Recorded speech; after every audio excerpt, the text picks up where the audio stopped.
નમસ્કાર મિત્રો, આજનું સેશન ધોરણ 9 માટે દ્વિતીય પરીક્ષા સેકન્ડ એક્ઝામ 20 જાન્યુઆરીથી શરૂઆત થઈ રહી છે। આજે લગભગ 17 તારીખ થઈ ગઈ છે, એટલે લગભગ 3 દિવસ જેવું આપણે બાકી છે। તો ધોરણ 9ના મારા વિદ્યાર્થી મિત્રો માટે આજે હું ગણિતની આઈએમપી લઈને આવ્યો છું। તો દરેક છેક એન્ડ સુધી આ સેશનને તમે જોઈ લેજો અને જે બી દાખલા અહીંયા હું લખું છું એ બધા જ દાખલા તમારે વ્યવસ્થિત જોઈ લેવાના રહેશે। અને ખાસ તમામ વિદ્યાર્થી મિત્રોને આ વિડીયો તમારે શેર કરવાનો છે, સબસ્ક્રાઈબ કરાવી દેવાનો છે। ક્લિયર? તો આવા નવા સેશન આપણે પરીક્ષા માટે અગાઉના ધોરણ માટે પણ આવતા રહેશે। ચલો શરૂઆત કરી દઈએ। આપણે ગણિતની આઈએમપી સેકન્ડ એક્ઝામ માટે જોવા જઈએ છીએ આપણે। ચાલો તો શું મિત્રો, ધોરણ 9 ગણિતની આઈએમપી હું આપી રહ્યો છું। કઈ એક્ઝામ માટે? સેકન્ડ એક્ઝામ માટે। સેકન્ડ એક્ઝામ 2025 બરાબર। મિત્રો તમારે 50 માર્ક્સનું પેપર પૂછાય છે। કેટલા માર્ક્સનું પેપર આવશે? 50 માર્ક્સનું પેપર આવશે। અને આ 50 માર્ક્સના પેપરની અંદર ખાસ તમને કહી દઉં કે ચેપ્ટર નંબર 1 થી 6 ચેપ્ટર છે, એમાંથી તમારે 15 ગુણનું પૂછાશે બરાબર। અને ચેપ્ટર નંબર 7 થી 10 એમાં તમારે 35 માર્ક્સનું પૂછાશે। આવો કંઈક રેશિયો છે। ચેપ્ટર નંબર 1 થી 6માં 15 ગુણનું પૂછાશે, ચેપ્ટર નંબર 7 થી 10માં 35 ગુણનું પૂછાશે। તો આપણે વધારે ભાર કરીશું 7 થી 10 ચેપ્ટરમાં, કારણ કે 1 થી 6 ચેપ્ટરમાંથી તમારે બે કે એક એવી રીતે હેતુલક્ષીમાં લગભગ પૂછાશે।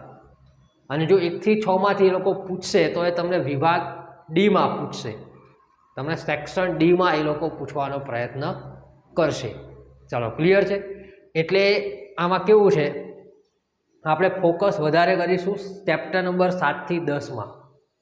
ચેપ્ટર નંબર 7 થી 10માં આપણે સૌથી વધારે ફોકસ કરીશું। પેલાને થોડી ઘણી હું આઈએમપી વિભાગ ડી માટે તમને આપી દઈશ।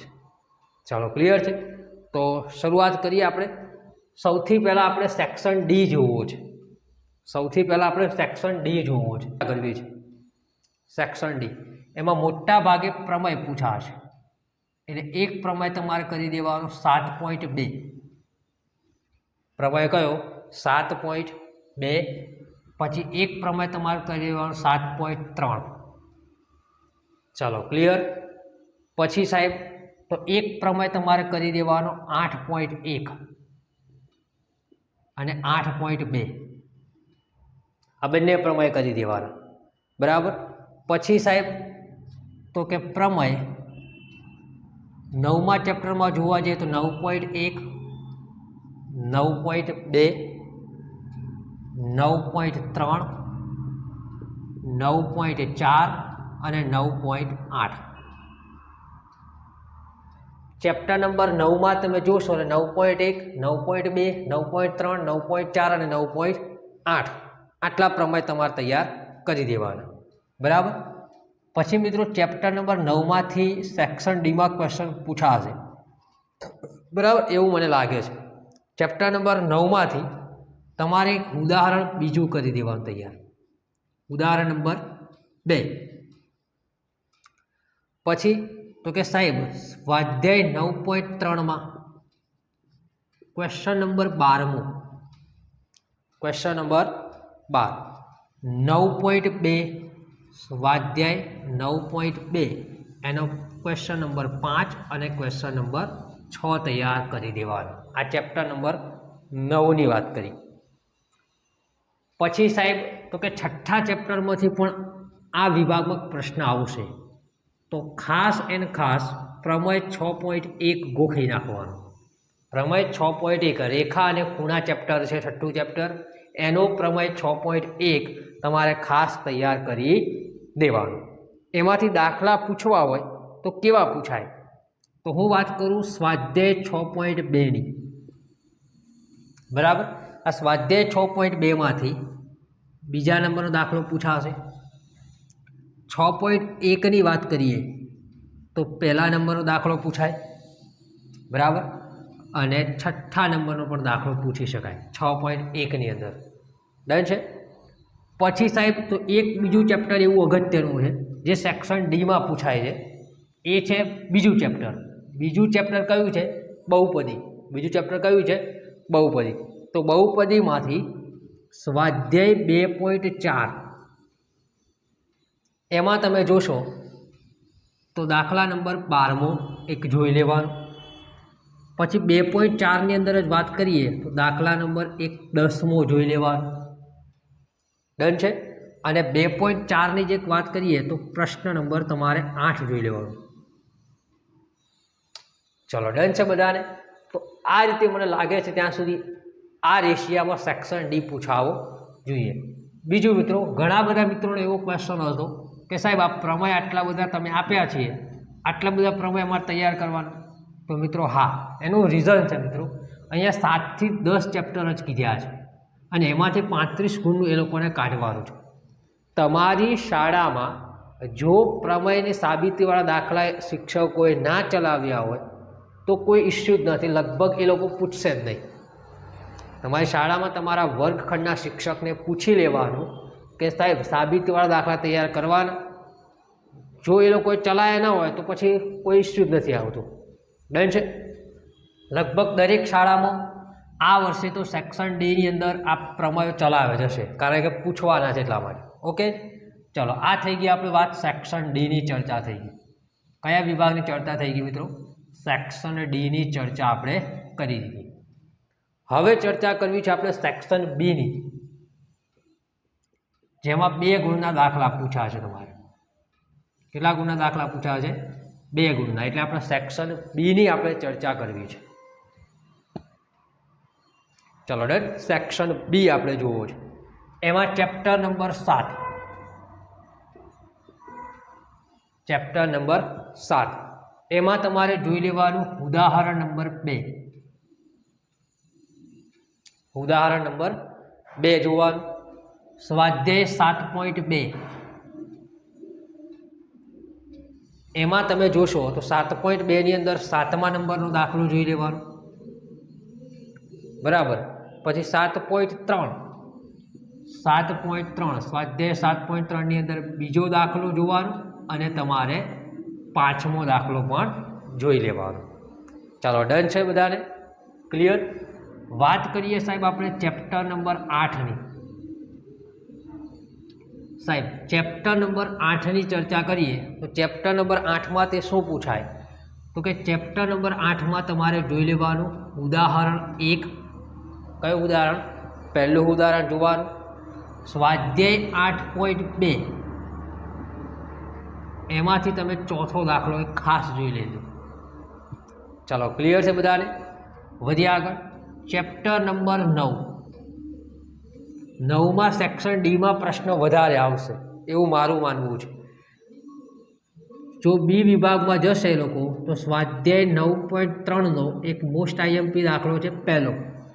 સ્વાધ્યાય 9.3નો પહેલો દાખલો અને સ્વાધ્યાય 9.3નો મિત્રો ચોથા નંબરનો દાખલો. ચલો ક્લિયર છે બધાને? ઓકે. હવે વાત કરીએ આપણે ચેપ્ટર નંબર 10. કયું ચેપ્ટર મિત્રો? 10મા નંબરનું ચેપ્ટર. 10મા નંબરના ચેપ્ટરમાં વાત કરીએ તો ઉદાહરણ નંબર 1, 2 અને 3 આ ખાસ 1 થી 3 ઉદાહરણ ખાસ જોઈ લેવાના. 10.1 સ્વાધ્યાય 10.1 એનો ચોથો દાખલો, 5મો અને 6ઠ્ઠો દાખલો. આ 3 દાખલા તમારે ખાસ જોઈ લેવાના. ચોથો, 5મો અને 6ઠ્ઠો દાખલો. ચલો ક્લિયર? તો આ ચર્ચા થઈ ગઈ આપણી સેક્શન બીની. આપણે પૂરેપૂરી ચર્ચા કરી દીધી. ચાલો ડન છે. હવે ચર્ચા કરવી છે આપણે સેક્શન ડીની. સેક્શન ડીની. આપણે ડી પતી ગયો, બી પતી ગયો. હવે આઈએમપી આપણે લઈ લઈએ સેક્શન સીની. કયું સેક્શન છે? સી સેક્શન જોવો છે, વિભાગ સી. એમાં વાત કરવી છે હું ચેપ્ટર નંબર 7ની ચર્ચા કરું. ચેપ્ટર નંબર 7માં 7.1 સ્વાધ્યાય 7.1નો કયા નંબરનો દાખલો? તો કે સાહેબ 5મા નંબરનો અને 7મા નંબરનો દાખલો જોઈ લેવાનો. 5મા નંબરનો અને 7મા નંબરનો દાખલો 7.2 સ્વાધ્યાય 7.2 એમાં તમારે ચેક કરી લેવાનો. ત્રીજો દાખલો, ચોથો દાખલો જોવાનો અને 5મો દાખલો જોઈ લેવાનો. ચલો ક્લિયર. 7.3 સ્વાધ્યાય 7.3 એની અંદર તમારે બીજો દાખલો જોઈ લેવાનો અને ચોથો દાખલો જોઈ લેવાનો. ચાલો ડન બધાને. તો આ ચેપ્ટર નંબર 7 અહીંયા પૂરું થઈ જાય. પછી સાહેબ તો કે ચેપ્ટર નંબર 8 ઉપર જતું રહેવાનું. બરાબર. ચેપ્ટર નંબર 8માંથી શું પૂછાય તો કે ઉદાહરણ 2. ઉદાહરણ 2 પછી તો કે સ્વાધ્યાય 8.1 સ્વાધ્યાય 8.1 નો 6થો દાખલો અને 7મો દાખલો. સ્વાધ્યાય 8.1 નો 6થો દાખલો અને 7મો દાખલો છે એ પણ અગત્યનો છે. ચલો ક્લિયર. પછી સ્વાધ્યાય 8.2 સ્વાધ્યાય 8.2 એનો ત્રીજો દાખલો અને ચોથો દાખલો જોઈ લેવાનો. તો આ ચેપ્ટર નંબર 8 પણ ક્લિયર થઈ જાય અહીંયા. ચલો ઓકે છે બધાને. ચલો વધીએ આગળ. Chapter number 9. ચેપ્ટર નંબર 9માં જોઈએ તો સ્વાધ્યાય 9.1 સ્વાધ્યાય 9.1 નો બીજો દાખલો અને ચોથો દાખલો. સ્વાધ્યાય 9.1 નો બીજો દાખલો અને ચોથો દાખલો. એમાં એક પ્રમેય પણ તમે તૈયાર કરી શકો. 9.5 9.5 પ્રમેય પણ પૂછી શકાય. પછી ઉદાહરણ નંબર 3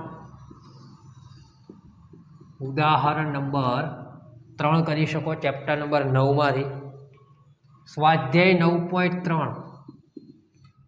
9.3 એમાં તમે ત્રીજો દાખલો, 5મો દાખલો અને 6થો દાખલો પણ જોઈ શકો છો. ચલો ક્લિયર છે બધાને. વાત કરીએ આગળ હવે ચેપ્ટર નંબર 10 અને છેલ્લું ચેપ્ટર. ચેપ્ટર નંબર 10માં વાત કરીએ તો ઉદાહરણ નંબર 3